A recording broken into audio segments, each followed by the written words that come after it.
নমস্কার, welcome to my channel Samirshil Shri Shri Radhakrishna Gopal Shrimad Bhagavad Gita.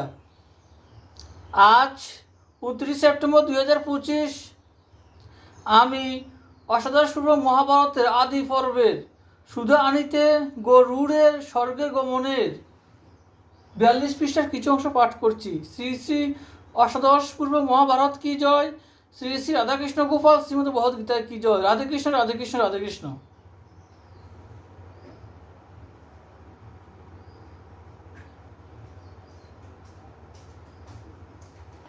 সেই হইতে দাসী বৃত্তি করি তার আমি, তে কারণে দাসীপুত্র হইলে বাপু তুমি। এত শুনি মহাক্রুত কইল সুপর্ণ, সঘনে নিঃশ্বাস ছাড়ে চক্ষু রক্তবর্ণ।